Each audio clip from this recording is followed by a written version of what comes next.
Cinema scenes ని మించిన sketch, పోలీసుల మైండే బ్లాక్ అయ్యే రేంజ్ ప్లాన్.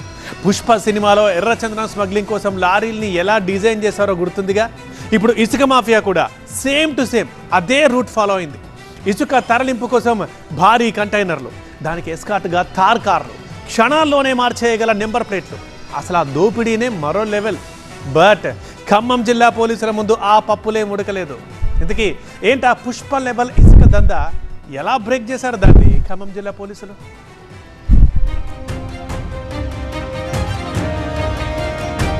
ఈజీ మనీ, రాత్రికి రాత్రే కోటీశ్వర్లు అయిపోవాలనే అత్యాశ.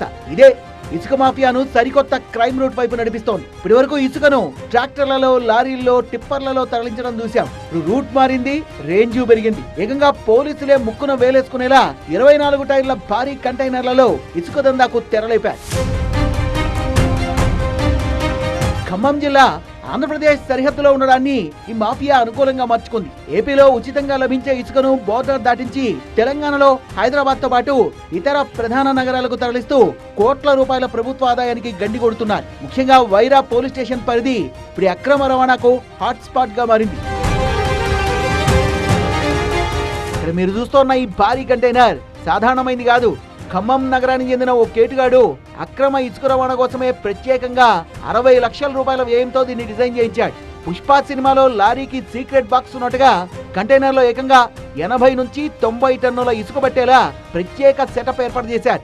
22 టైర్ల ఒక భారీ వాహనం, రవాణాకు ఉపయోగించే భారీ వాహనాన్ని ఇసుక అక్రమ రవాణాకు అనుకూలంగా తయారు చేసుకొని పైన దాన్ని మోడిఫై చేసి అంటే మార్చి క్లోజ్ చేసి వెనుక పక్కన వుడెన్ ప్లాంక్స్ కొట్టేసి దాని నిండా ఇసుక నింపే విధంగా తయారు చేసుకోవడం జరిగింది. దాని ద్వారా పోలీస్ కానీ ఎన్ఫోర్స్మెంట్ ఆర్ మైనింగ్ వాళ్ళ దృష్టిని ఏమార్చడానికి అవకాశం ఉంటుందన్న ఉద్దేశంతో వాళ్ళు ఆ విధంగా తయారు చేయడం జరిగింది. దీని వెనుకున్న బిజినెస్ మైండ్ తెలిస్తే షాక్ అవుతారు.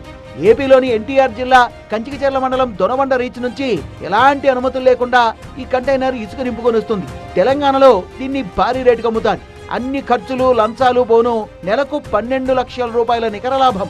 అంటే కంటైనర్ తయారీకి పెట్టిన 60 లక్షల రూపాయలు కేవలం 5 నెలల్లో వెనక్కి వచ్చేస్తాయి. ఇక తర్వాత వచ్చేదంతా ప్యూర్ ప్రాఫిట్. ఇదే ఇసుక మాఫియా స్కెచ్. భారీ దందా పోలీసులకు దొరకకుండా ఉండడానికి పక్కా స్కెచ్ చేశారు వీళ్ళు.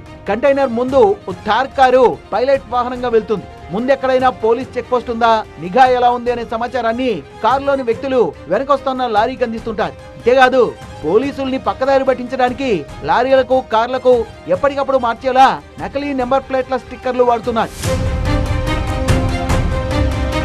కానీ మాఫియా ప్లాన్ ను ఖమ్మం జిల్లా పోలీసులు తిప్పికొట్టారు. పక్కా సమాచారంతో వైరా పోలీసులు దాడి చేసి భారీ కంటైనర్ లారీతో పాటు ఎస్కార్ట్ కారుగా ఉన్న మహీంద్రా థార్ ను సీజ్ చేశారు. ముఠాకు చెందిన సూత్రధారి, ఖమ్మంకు చెందిన చలమల సంపత్ కుమార్, డ్రైవర్ కొండేటి ఉపేందర్ తో పాటు మొత్తం 5గురిని అరెస్ట్ చేసి కోర్టుకు రిమాండ్ చేశారు. వీరి నుంచి 3 లారీలు, ఎస్కార్ట్ కార్లు, నకిలీ నెంబర్ స్టిక్కర్లు స్వాధీనం చేసుకున్నారు. దొంగ ఇసుక పెద్ద ఎత్తున సరఫరా చేస్తా ఉన్నారు. ఎట్లా ఉంది అంటే కేబినెట్ మంత్రి గారికి వెళ్తా ఉంటే ఒక ఎస్కార్ట్ జీబులు 2, మధ్యలో మంత్రి గారు, కేబినెట్ మంత్రి గారు కార్లు ఉంటే వెనక మళ్ళీ ఎస్కార్ట్ ఉన్నట్టు, పైలట్ ఉన్నట్టుగా ఈ ఇసుక లారీలకు కూడా అదే పద్ధతిలో వాళ్ళు ఎస్కార్ట్లు పెట్టుకొని, తారు జీబులు పెట్టుకొని పెద్ద ఎత్తున మాఫియా లూటీ చేస్తున్నటువంటిది ఉంది. ఇసుక మాఫియా కొత్తగా వేసిన గ్రీన్ ఫీల్డ్ హైవేల్ని, అంతర్గత గ్రామీణ రోడ్లను తమ అక్రమ రవాణాకు మార్గాలుగా ఎంచుకుంటోంది. పోలీసులు కూడా తగ్గేదేలే అంటున్నారు. ఎవరు ఎలాంటి కొత్త ఎత్తుగడలు వేసినా ఉక్కుపాదం మోపుదామని హెచ్చరిస్తున్నారు.